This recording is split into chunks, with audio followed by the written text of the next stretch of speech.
Hi, welcome to our channel of IGNOU audiobooks, Indira Gandhi National Open University, School of Engineering and Technology, SOET, Bachelor's Degree Programs, Bachelor of Science, Applied Science Synergy, BSCAEY, Semester I, BEGAE 182 English Communication Skill, Block-1 Understanding Communication, Unit-1 The Process of Communication. Communication. 1.0 Objectives.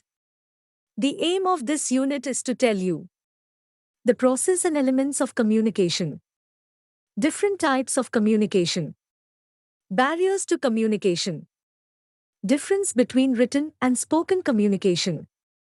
After you complete the unit, you should shift your attention from English as a subject of knowledge to English as a skill that you can train yourself to use. 1.1 Introduction. What is communication? We all engage in communication with others right from our birth. When we interact with others, we are communicating with them.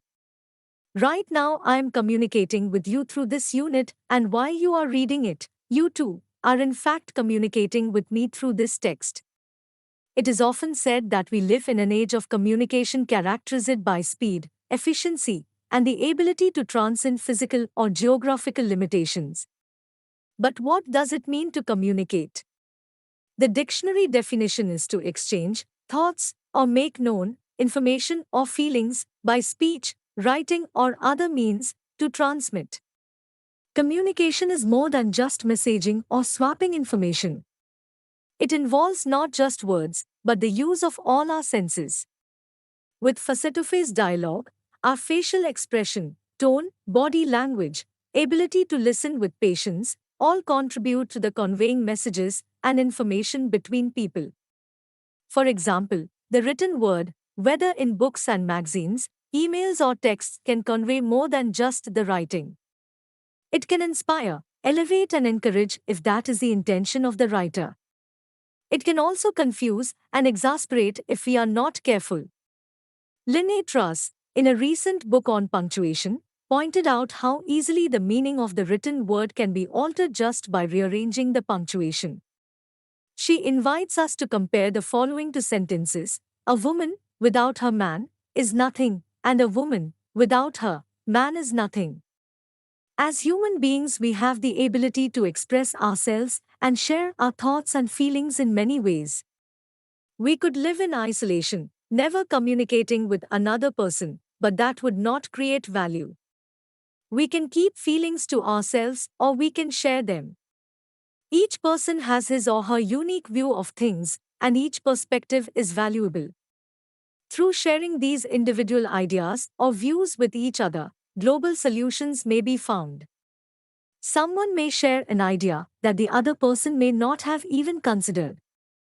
These differing views could be compared to a jigsaw puzzle, where each person has their own piece, and when the pieces fit together, the full picture emerges and a solution is found that may not have been considered previously. Certainly, increased communication that uses technology can be enormously valuable. Being able to share information quickly between people has meant that a disaster in one part of the world can be responded to in another. It has led to the fall of corrupt governments, as people have been able to unite in challenging authoritarian regimes. People in remote areas fighting injustice have linked up with people on the other side of the world who can support their cause. As with everything, new technologies such as email and text messaging have the potential to be positive or negative. So don't you see the value of communication? 1 point to the process of communication. The following figure gives a simple model of the process of communication. Elements of communication. If we look at the figure given above, we can derive the elements of communication as follows. 1. Communication involves at least two persons, A. the addresser and B. the addressee. 2. The topic, the contents of the message. 3. The channel, the medium through which the message travels, e.g. letter, telephone, email, etc. 4. The code, the language of the message, e.g. English, French, Hindi, etc. 5. The message form, The selection of particular grammar and lexical choices of the message. 6. The setting, the social and physical setting. The role of the decoder. The process of decoding by the addressee is not passive, as some people think. Her role is an active one. Language, it is said, does not have meaning. It has potential for meaning, and it is the decoder who is actively engaged in making meaning on the basis of her background knowledge and the context of communication, i.e., the knowledge of the subject, topic, addressee relationship, knowledge of the code, language used, the physical and social context, etc. Let us consider the following utterance. Mr. Gupta is not coming. The literal meaning of the sentence is not difficult, it is quite clear, but do we know what the speaker wants to convey? Is it a statement for our information? Is it a warning for the hearer? We can understand this text only if we know what the context is, i.e., who is the addresser, whom is he addressing, when, where, and in what context. Suppose the addresser is the managing director, MD, of a company, and the addressee is his secretary. The MD utters these words on arriving in his office and going through a fax message. Mr. Gupta is a consultant with the foreign collaborators of the company, and he was due to arrive that day for a meeting with the MD and other officials of the company. If we possess this background knowledge, we will be able to understand the meaning of the sentence uttered by the MD. This sentence can now be called an utterance in this context. The secretary can interpret the utterance to mean, the meeting will have to be cancelled and the officials informed accordingly. Arrangements such as sending the car to the airport, hotel reservation, etc., if any, made for Mr. Gupta, will have to be cancelled, etc. etc. When we make an utterance, we always do something. We use language to perform some function, e.g., to inform, warn, promise, persuade, etc. And the hearer or the reader can derive the meaning of the utterance only through actively processing the utterance in the context in which it is made. Macro functions of communication. The macro functions of communication are listed below. 1. The emotive function, to communicate the inner states and emotions, e.g., oh no. 2. The directive function, seeking to affect the behavior of others, e.g., close the door, please. 3. The fatigue function, opening the channel or checking that it is working, e.g., hello, is it Thomas Cook? Or can you hear me, Mrs. Gupta? 4. The poetic function, the particular form chosen is the essence of the message. This refers to the aesthetic function of language. 5. The referential function, to carry information. 6. The metalinguistic function, focusing attention on the code itself, e.g., the use of both will or shall is correct in modern usage. 7. The contextual function, creating a particular kind of context, e.g., right. Let's start the meeting now. 1.3 Barriers to communication. It is said that communication can never be 100% complete. Many factors are involved in the process of communication, and something can always go wrong with one or more of these. From your own experience, make a list of some of the factors that can impede communication. Let us now consider some of these barriers. A. Code, i.e., the addresser and the addressee may not share the same language between them. The addresser is speaking in French and the addressee does not know French.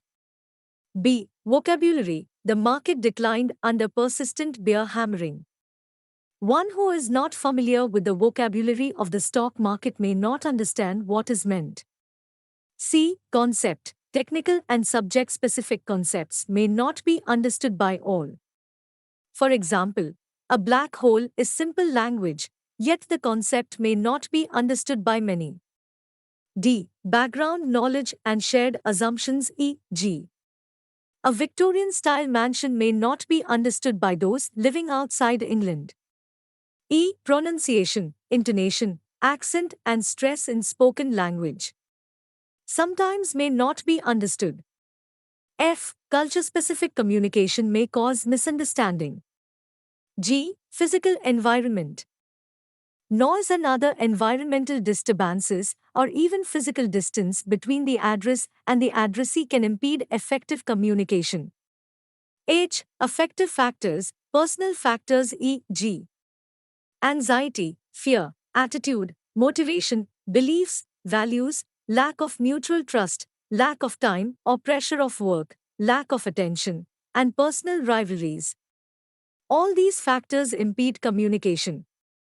1.4 Different types of communication.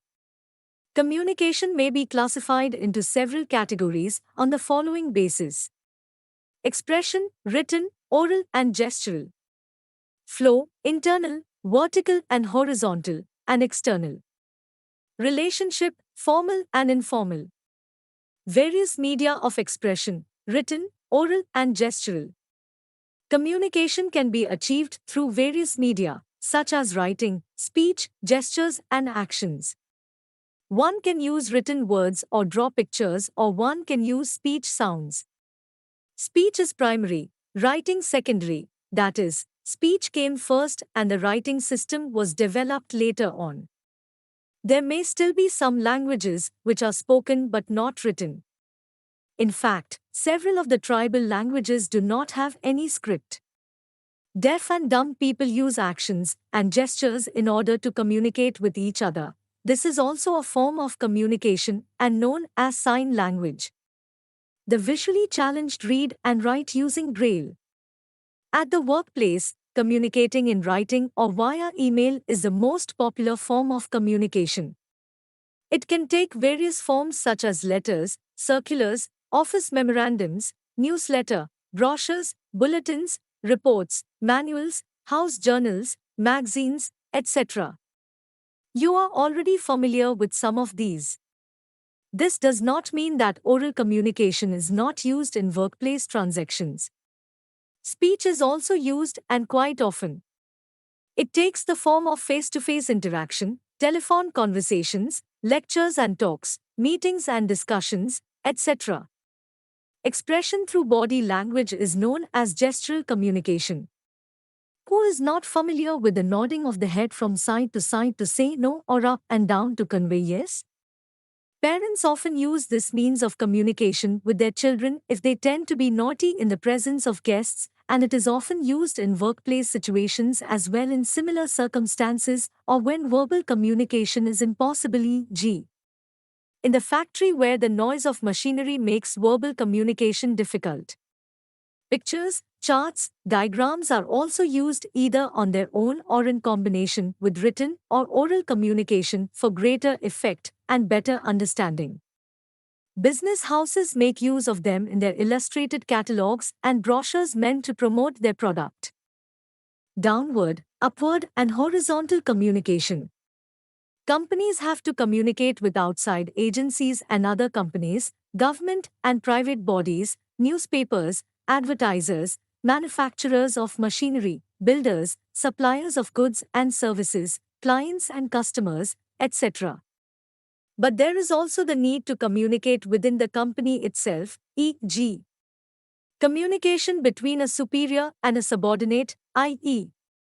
from higher to lower levels of authority. This is an example of downward communication.